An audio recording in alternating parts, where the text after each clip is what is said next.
Hello guys, welcome to my YouTube channel. তো আবার একটা মিনি ব্লগ নিয়ে আমি চলে আসলাম। তো আজকে গিয়েছিলাম আমি আমাদের মালদাতে, মানে আদিটা ফরেস্টে হরিণ দেখার উদ্দেশ্যে। তো প্রথমে দুটো টিকিট কেটে ফরেস্টের মধ্যে ঢুকে গেলাম। তো চারপাশটা এতটাই নির্ঝুম যে প্রথম যে যাবে সেই ভয় পেয়ে যাবে। আমি তো প্রথম ভয় পেলাম। আর এখানটা ছিল খাড়ি, মানে আমি প্রথমে ওই সাইডের জঙ্গল দেখে ভেবেছিলাম হয়তো জীবজন্তু বেরোবে। তারপর সামনে গেলাম, তো এই পাখিটাকে দেখতে পেলাম। এটার নাম ছিল অস্ট্রেলিয়ান কি টিয়া পাখি না তোতা পাখি যেন ছিল।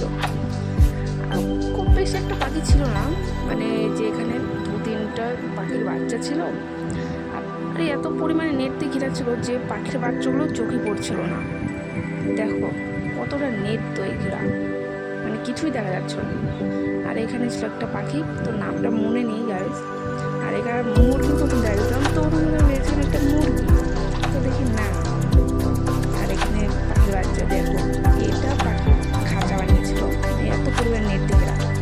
আর এটা ছিল বাচ্চাদের খেলার জায়গা, মানে আমি ঢুকতে চেয়েছিলাম কিন্তু ওখানে লেখা ছিল ছোটদের বড়দের অ্যালাউ নেই। তো আমরা এখন ফাইনালি চলে যাচ্ছি হরিণ দেখার উদ্দেশ্যে। তো এতটাই দূর ছিল রাস্তাটা, ঘুরছিল না কখন যে দেখতে পাবো।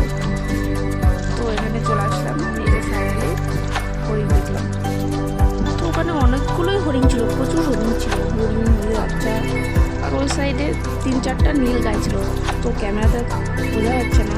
তো আমরা এখন হরিণ দেখে নিয়ে চলে যাচ্ছিলাম বাড়ি। তো তোমাদের ভিডিওটি কেমন লাগে অবশ্যই বলো, আর ভালো লাগলে অবশ্যই লাইক কমেন্ট শেয়ার করে দেবেন। Thank for watching guys.